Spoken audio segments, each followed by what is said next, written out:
Last topic हमारा perineal region का, that is the pudendal canal. Pudendal canal बहुत important है क्लिनिकली भी और एग्ज़ाम के पॉइंट ऑफ व्यू से भी। एक छोटा सा टॉपिक है जो कि केएलएम में बड़ा स्मॉल प्रिसाइज सा दिया हुआ है। उसके अकॉर्डिंगली जो पेडेंटल कैनाल है ना, पेडेंटल कैनाल जैसे हम इस डायग्राम में दोनों तरफ डायग्राम में देखें, आप कीटन मोर की ही डायग्राम्स हैं। ये देखो, ये कीटन मोर में डायग्राम जो बनी हुई है, ये बनी हुई जो भी हमने देखी थी कि इनल के ये रेक्टम है, ये लिवेटर एनाई है, ये इस्टियोरेक्टल फासा था सारा, ये ऑब्चुरेटर इंटरनस है, दिस इज ऑब्चुरेटर फेशिया।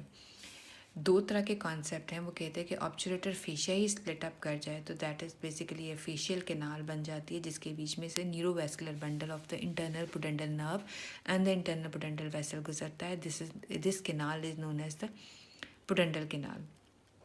लेकिन कुछ लोग कहते हैं कि आपकी बीडी की डायग्राम में और इसमें जो ग्रेस की उसमें है, उसमें वो कहते हैं कि it is basically form by the splitting up of the या कह लो junction of the three fascia. ऊपर की तरफ से जो आता है that is the lunate fascia, जो लैटरल वॉल बना रही है this is the obturated fascia, और जो मीडियल वॉल आ रही है this is the perianal fascia. यानी पेरिएनल फेशिया है, ऑब्चुरेटर फेशिया, और जो रूफ बना रहा है that is the lunate fascia. तीनों फेशियाज के मिलने की वजह से जो इस्टियोरेक्टल फासा के लैटरल वॉल और medial part of the obturator internus, यहाँ पर जो फेशियल कैनाल बनती है फेशिया के अंदर, this is basically the pudendal canal. और उसके बीच में pudendal internal pudendal vein, internal pudendal artery और पुडेंटल नर्व ट्रैवल करते हैं।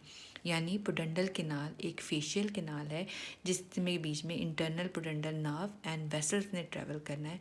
वो लाए कहाँ कर रही है? इस्टियोरेक्टल फासा के लैटरली, ऑब्चुरेटर इंटरनस के मीडियली। ये जो फेशियल कैनाल है ये तीन फेशिया के मिलने से बनती है। ऊपर से बनेगी लूनेट फेशिया, यहाँ से पेरिएनल फेशिया, और ये जो बन रहा है this is the fascia that is covering the internal surface of the obturator internus. यहाँ से लेके अगर देखा जाए तो फिर ये कहाँ जाएगी? दिस इज़ मोर और लेस हॉरिजॉन्टल इन पोजीशन, और हॉरिजॉन्टल पोजीशन देखें तो ये ट्रैवल कर रही है फ्रॉम द हॉरिजॉन्टल जो है इस्टियोरेक्टर, ये इस्टियल स्पाइन से लेके ये पेरिनियल मेम्ब्रेन तक जा रही है। इस्टियल स्पाइन ये है, इस्टियल स्पाइन से लेके पेरिनियल मेम्ब्रेन तक इसकी लेंथ है। This is the pudendal canal के हमने कंटेंट जो पढ़े वो थे पुडेंटल nerve and पुडेंटल vessel.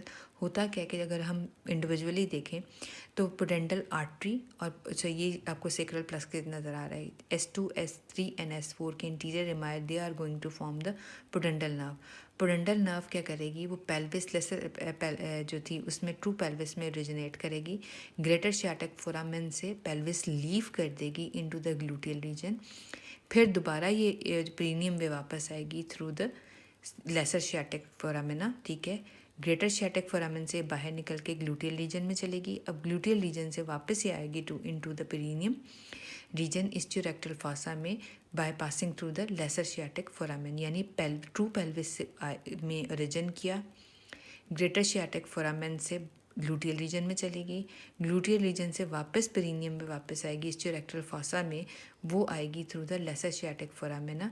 Laser sciatic foramen से जब एंटर करेगी तो फेशियल कैनाल में आ जाएगी, दैट इज़ द यहाँ पर जैसे भी हमने देखा कि ये इस वाली कैनाल में पुडेंटल कैनाल में घुस जाएगी।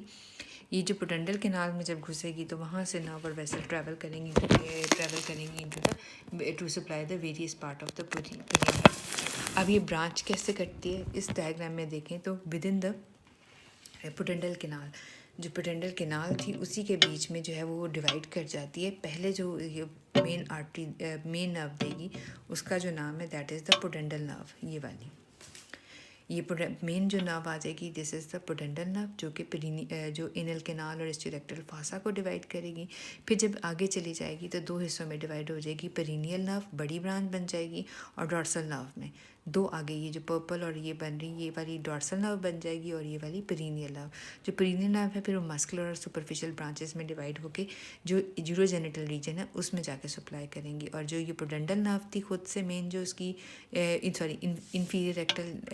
इंफीरियर एनल या रेक्टल नर्व, ये जो होगी ये सारे के सारे एनल कैनाल के रीजन्स को सप्लाई करेगी, जबकि ये जो होगी ये सारी यूरोजेनिटल के रीजन को सप्लाई करेंगी। सेम जो कोर्स फॉलो करेगी वो इंटरनल पुडेंटल आर्टरी आर्टरी करेगी।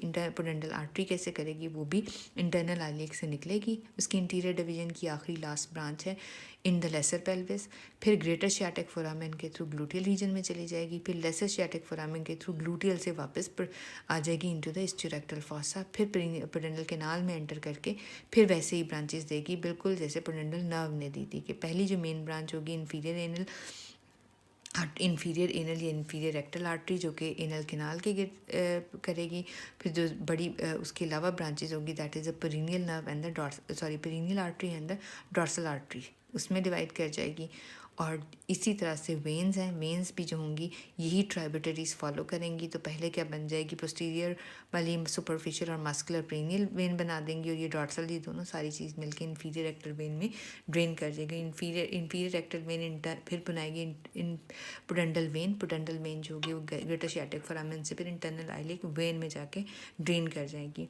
इंटरनल ये जो पुडेंटल नर्व है ये बहुत इंपॉर्टेंट है। कि जैसे भी आपने देखा कि सारे ऑलमोस्ट स्ट्रक्चर, चाहे वो एनल कैनाल के गिर्द हों, एनल रीजन के हों या यूरोजेनिटल रीजन में, मोस्ट ऑफ देयर में are supplied by the pudendal nerve. तो ये जो पुडेंटल नर्व है, इसलिए हमें इस रीजन का, पेरिनियम का, हमें एनेस्थीसिया देना हो तो इस नर्व को एनेस्थेसाइज किए बगैर हम आगे नहीं चल सकते। Part of the other structure are supplied by the other nerves also, उनके लिए आप लोकल एनेस्थीसिया इनफिल्ट्रेट करोगे, लेकिन मेनली जो आप ब्लॉकेज दोगे वो पुडेंटल नर्व को ब्लॉक करोगे।